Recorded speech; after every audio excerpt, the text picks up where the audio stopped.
What is going on? We're going to take a quick review here of how to wash a bike from Park Tool.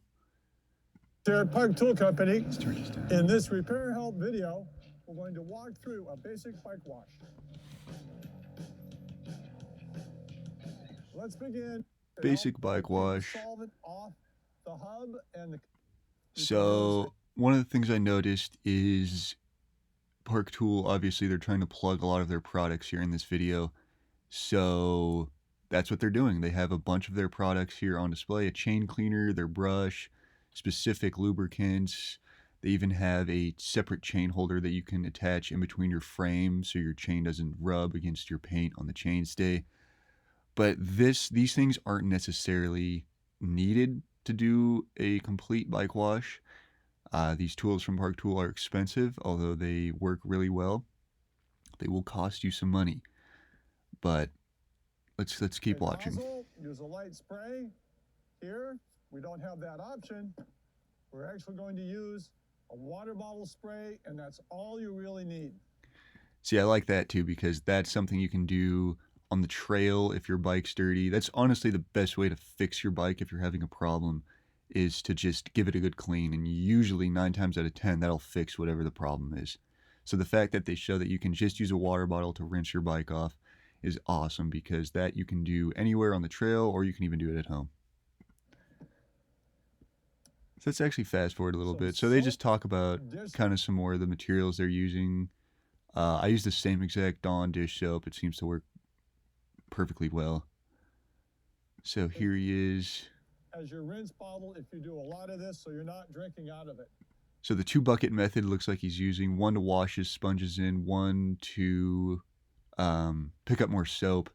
That's good, especially on a muddy bike.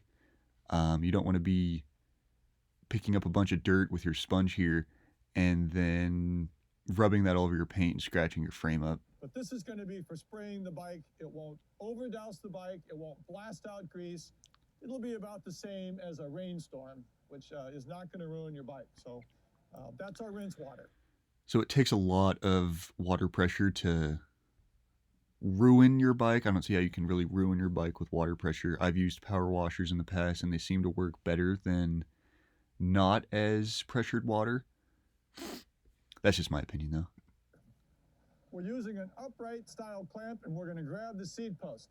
But before we grab anything, we're going to wipe it down with the sponge.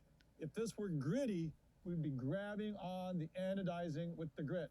Also remember, occasionally clean out the jaws of the repair stand.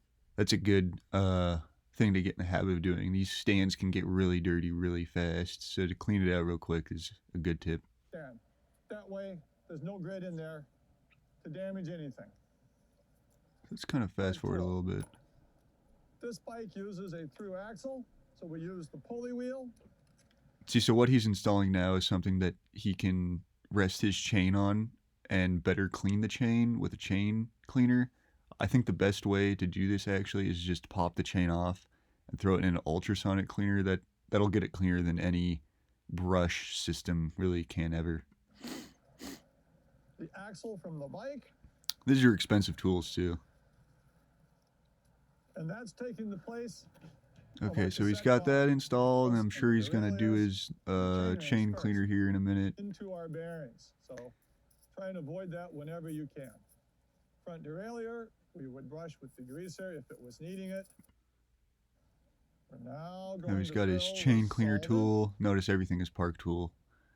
Obviously, I mean, why would they not plug all of their tools here? I've actually used this tool a couple times. It works great the first 3 times you use it, but then it just gets dirty, grimy. It's a lot of work to set up. I just find it easier to just pop the chain off. So let's keep watching. So I'm running out of time on my screen recording thing because I have to pay the pro to do anything more than 5 minutes. But all in all, I've watched this video a couple times. I think he does an excellent job at showing us all how to clean a bike with the specific tools they have. I would just like to go into a little bit more depth on how folks can do this without as many specialty tools. So with that, thanks for watching.